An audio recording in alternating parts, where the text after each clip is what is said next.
Hey everyone. Thank you so much for tuning in to the Tried and Tested podcast. I am your host, Tracy. And if you're not familiar with my show, it's a dating and relationship podcast where we talk about all things that we go through in society today when it comes to dates, getting a man, getting a woman, um, staying in a relationship, doing whatever. We talk about all things dating and relationships. And so today I have my girl, Princess. Say, hey, girl. Hey, hello. So thank you so much for being on the show today. Of course. And we're going to jump right in. So the topic that we have for you today is walls being too high in dating. Mm-hmm. Okay, so first before we begin, so we know where the content is coming from or the information, are you currently single, in a relationship, engaged or married? Currently single for now. Oh, all right. So what is your definition of dating in general? Dating two people on the same page, that come to a mutual understanding of interest, first and foremost, and just the process of building on that. However, they choose to, pursue that connection. I don't really think there should be labels included in dating. It's not as what's the word? How should I explain it? It's not as concrete as courting. I'll say that. So I guess it's just, the step prior to courting Okay. for the most part. So you mean that, let's say, like, if you have a boyfriend, or like you wouldn't put a label on it, like you wouldn't say it's your boyfriend? Is that what you mean, or? Um, I like. Because you said label, That's so the I'm trying to thing. figure out what you mean. No, I understand what you're saying, but when I think of dating, and like for me, dating and in a relationship are two different things. Okay. Because you can date to get, a feel of who you like, what type of person you like, your do's and don'ts for, like, when you are in a relationship. I feel like it's a time where you can use to get to know a person. Okay. Yeah, obviously respectfully, but I don't feel like if you decide to go on a date with one person and then the next month you go on a date with another person, again, like, this is a process of trying to find the person that God has chosen for you. So I feel like that's a completely different process from actually being in a relationship with one person. Okay, so then I guess the topic is going to be walls too high in relationships, because I feel like, and that's why I always ask people like what their definition of certain words are, because I know that they're not universal, and then sometimes there is like misinterpretation. So yeah, this is going to be your walls too high in a relationship, because I feel like in dating, you don't really have to expose too much of yourself just yet. You know what I mean? So, Right. all Right. right. But if I'm So, calling someone my boyfriend and we're well, you said if you're calling somebody your boyfriend, now what? yeah, so I was saying if I'm calling myself someone my boyfriend, um and I feel like we're more exclusive and we have that goal towards, you know, getting married, or, just the whole process. But in regards to just dating, I feel like it's just a trial and error kind of thing in regards to finding out, finding that person. Okay. But that's just from my perspective. Okay, no, that definitely makes sense. Okay, so what is your definition of a good relationship then? So we're just trying to plant plant the foundation before we get into talking about these walls. That's a tricky question. My definition of a good relationship, um, obviously, I feel like it has to be Christ-centered. Um, Again, like, we are human beings, you know, so no one is perfect. And obviously there are going to be trials. Obviously there are going to be days where you don't like this person or you guys may butt heads, but I always feel like having Christ as the center will always keep both parties grounded. So Okay. that's first and foremost. Being in a relationship with someone who on both parties understand respect. There's a mutual respect. Respect is intentional. And also, I would say being receptive to your partner and also communicating in a way that your partner is receptive to. Because I may see something. I'm sorry? Yeah, I'm listening. I said, okay. Okay.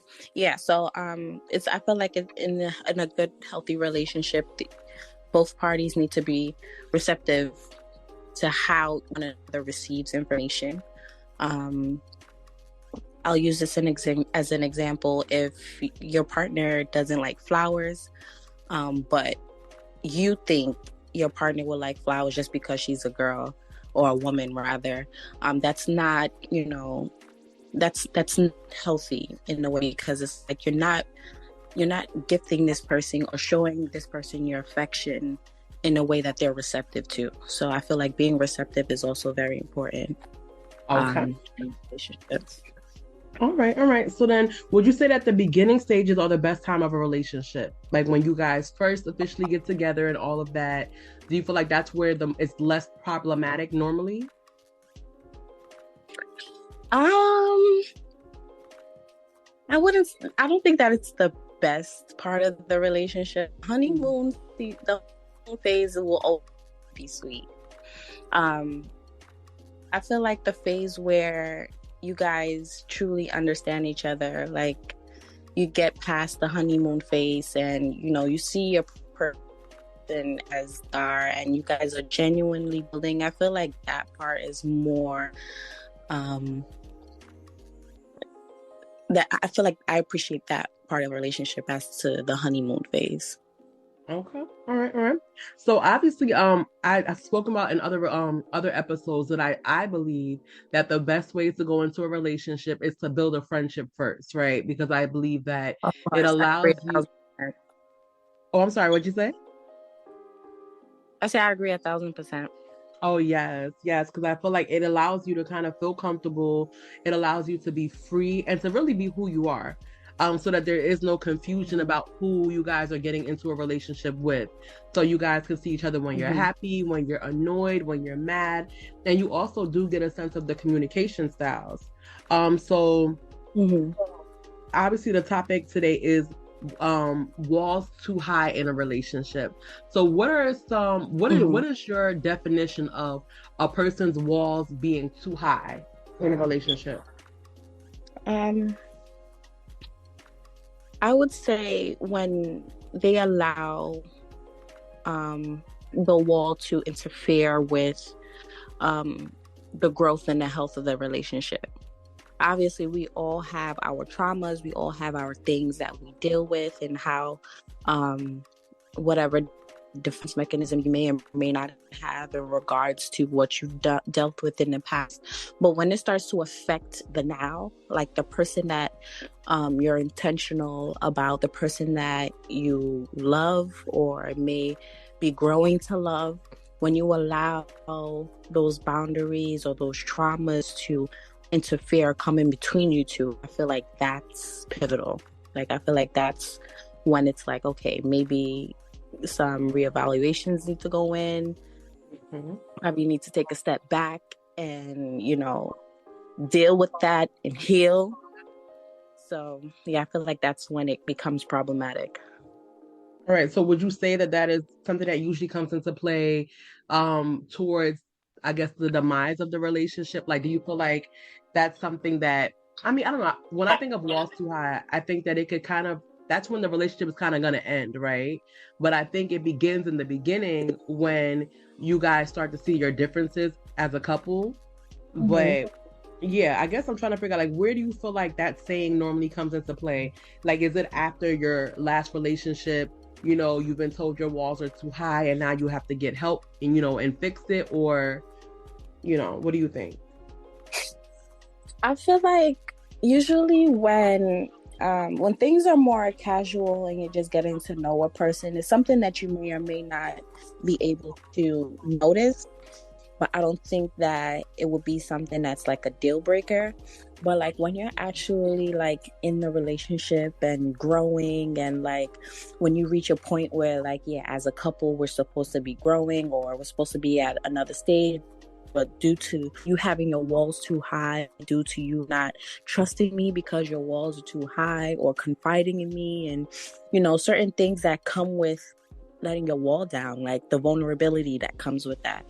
Mm-hmm. When it starts to, you know, like when your walls start to compromise growth and like the actual relationship, to the point where your significant other is like constantly complaining, or feel like, or get the impression that you don't care or you're not willing to put in the work, I feel like that's when um you know it could actually be detrimental to the relationship. Okay. So it's funny you said that it's not a deal breaker. I don't know. I feel like for me, it would be a deal breaker, but we're gonna get back to that. But I want you to differentiate for me somebody's walls being too high versus somebody who just is probably like they don't care, they're not interested in the relationship anymore. Like, can you separate the two? um yeah, I feel like, especially the guys, like their intention, like if they're in it, they're in it, their intentions are there. You'll know when a guy is interested or not, due based off of his behavior. It's not like it's the whole picture, you know. um no one's perfect, so we all have that thing or a few things that we could all work on. So if I see someone who is intentional, who communicates effectively, who shows me love, who treats me how I deserve to be treated, who's intentional about showing up and a man of his word, like if he's showing me what I need to see, but Mhm. there's just like a few things that stick out, such as his walls being too high, which may Mhm. be from a prior relationship or something like that, I'll give him time. I'll help him work through that. I'll set the example of probably being vulnerable, or allow him to understand that I am a safe space for him. So I wouldn't necessarily walk away from someone who has, because at the end of the day, like the nature of man, like, it's not a safe place. Like, people are grimy, so Mhm. don't really know what people are coming from, or what they're healing from, or trying to heal from. Some people don't even know how to heal. So, we're partners in a relationship, then I'm not gonna just like walk away because, yeah, your wall's too high. Because we all have our thing that we could work on.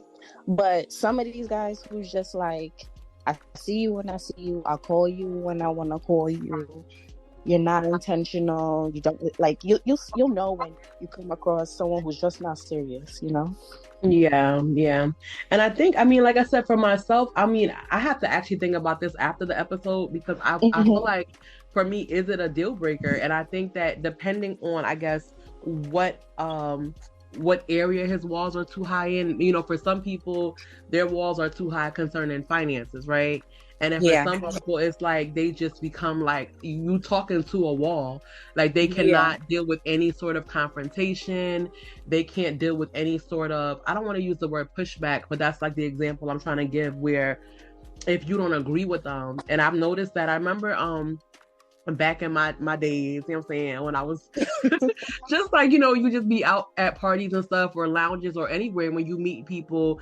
And I feel like one issue I had with like some African guys was that they don't want you to say nothing, right?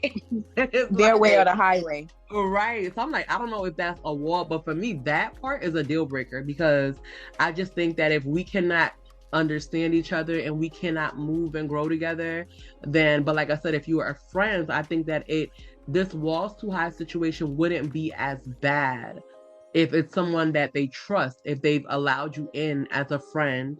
I think that kind of lowers that. And then, so you mentioned give the person time. So I guess what type of scenario would you be talking about, and how much time would you be trying to give the person? I mean, I'm not gonna, you know, I'm not gonna if it becomes all right.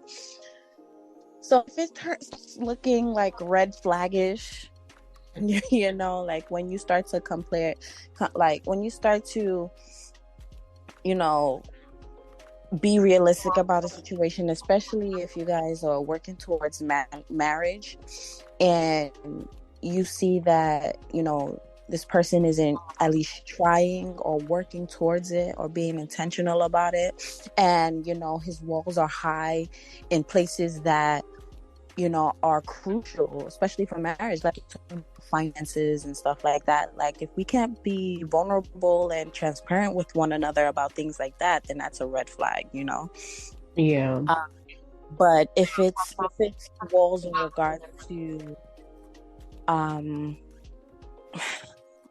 things like, naturally guys aren't like really expressive about their emotions, so if it's something in regards to that where we can like work towards, then I'll like, with time, I know I wouldn't put a number on it. Okay. But I wouldn't like to see like progress, if that makes sense. Yeah, it definitely does.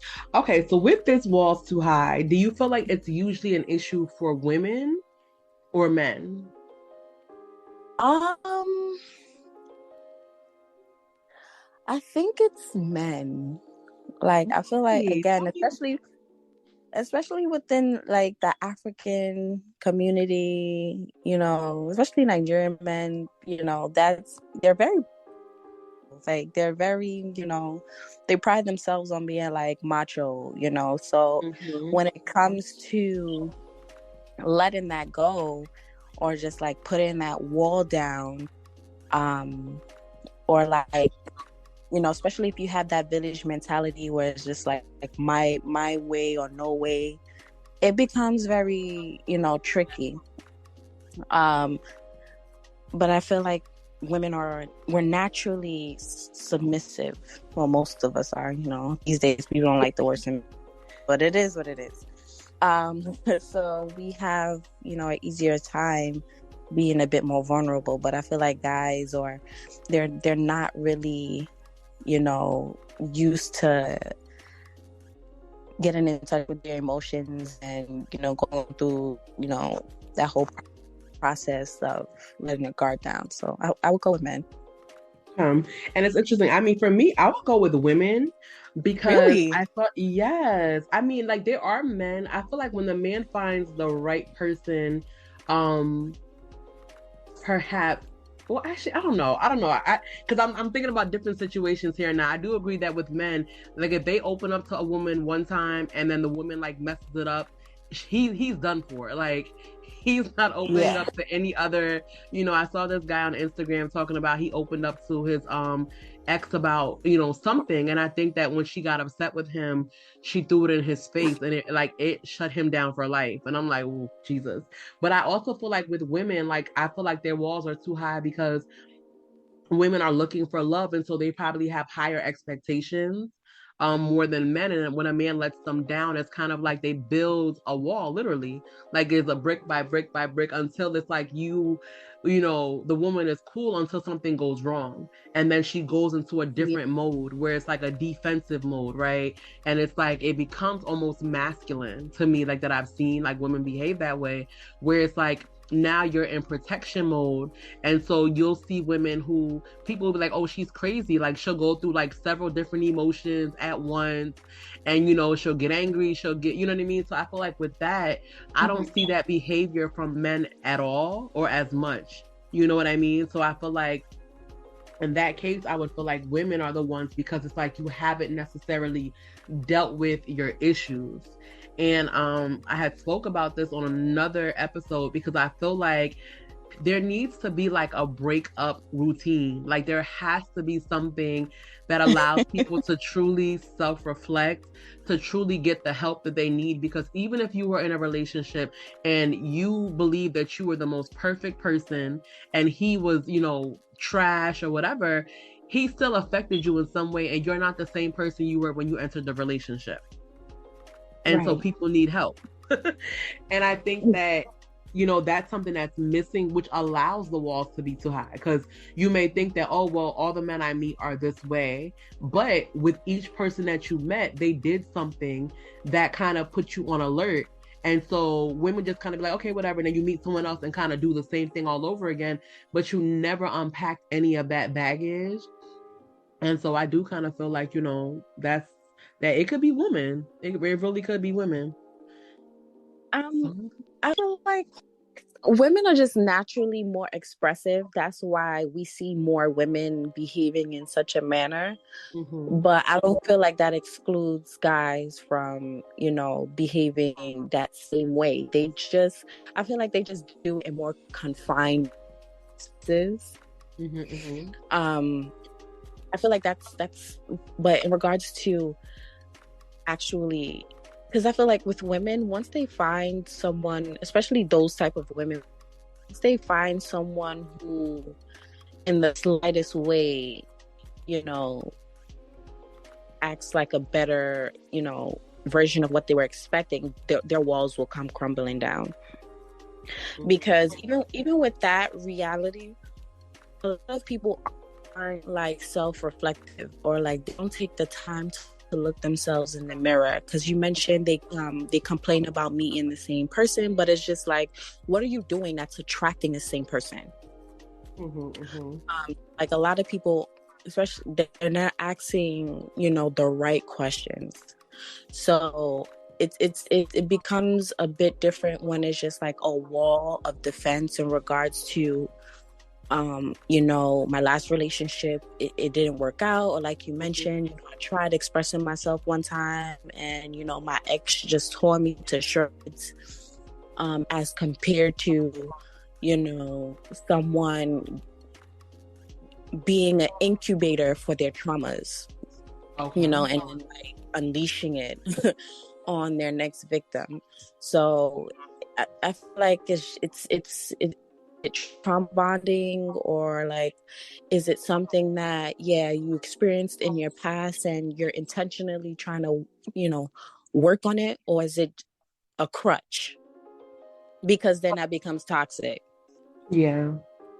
Yeah, I definitely agree. So yeah, in a relationship with someone and I see that, and I bring it to your attention, and I'm like, yo, I'm here to work with you, we can work on this together.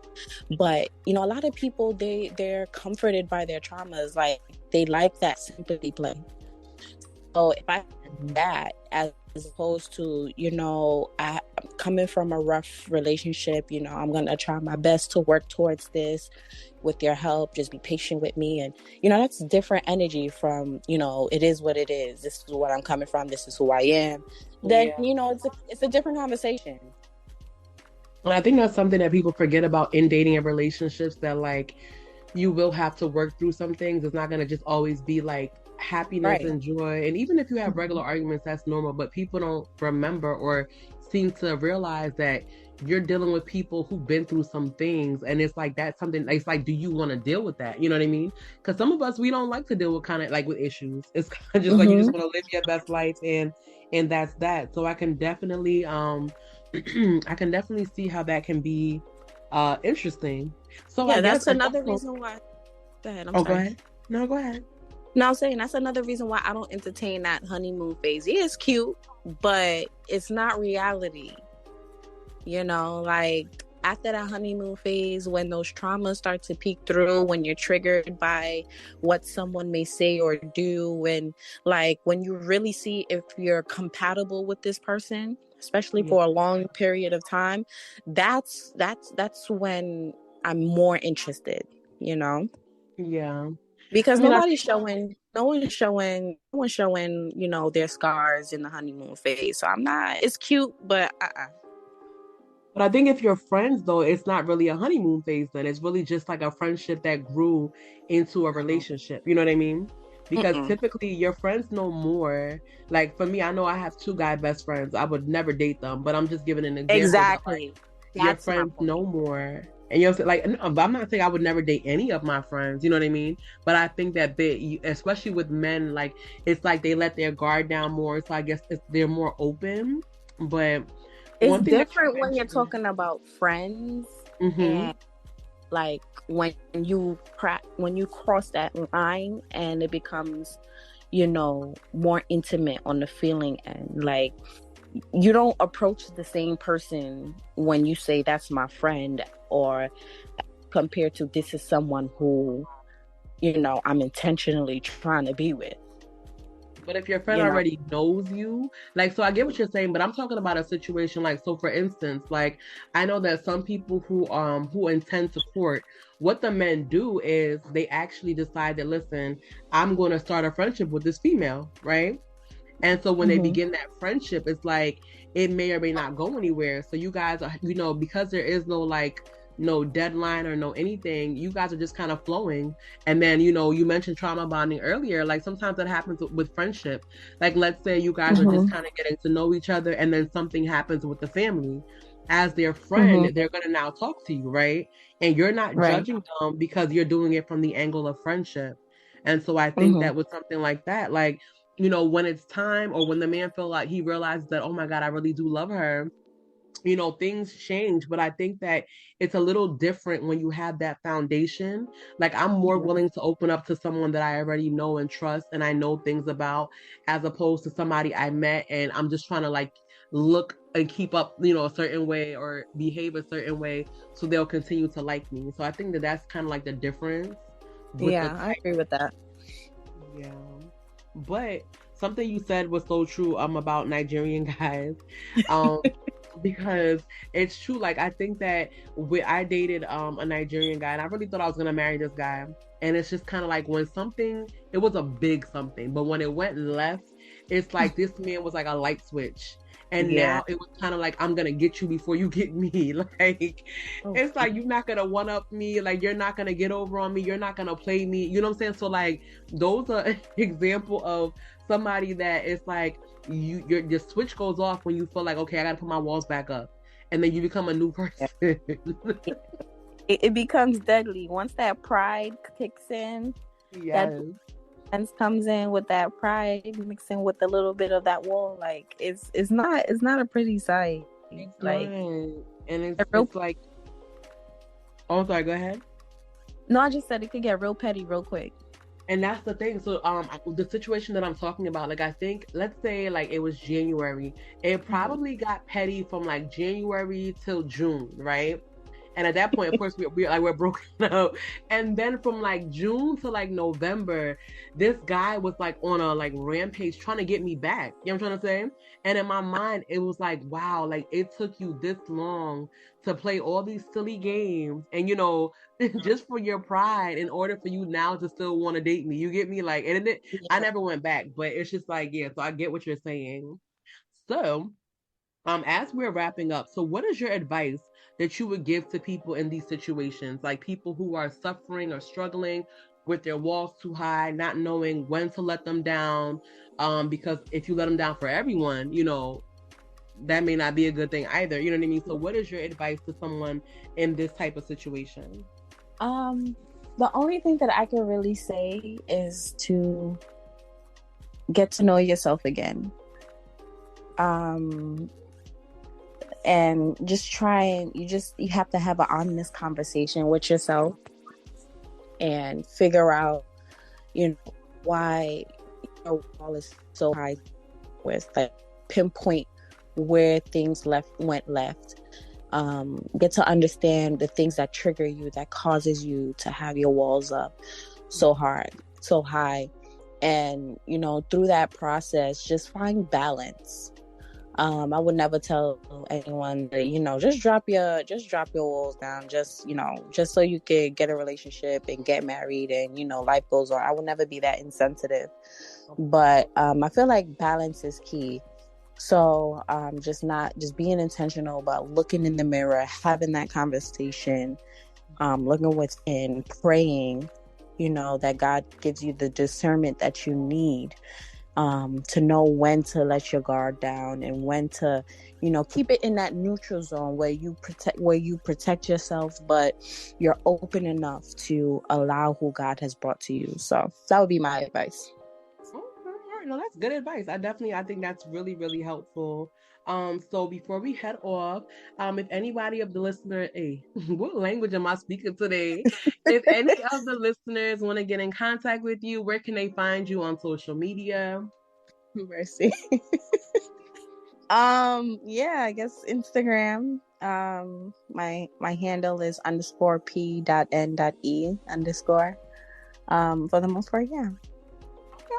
All right. Well, thank you so much. And to my listeners, I'm sorry, what'd you say? I said, thank you for having me, girl. Oh, no problem. And when we have the in-person ones, I'm definitely gonna get you for that. But I'm ready. I just want to thank all my listeners for taking the time out today to listen. If you have any questions, feel free to email me. My Instagram is also in the description box. And until next time, have a good one. Bye-bye. Bye.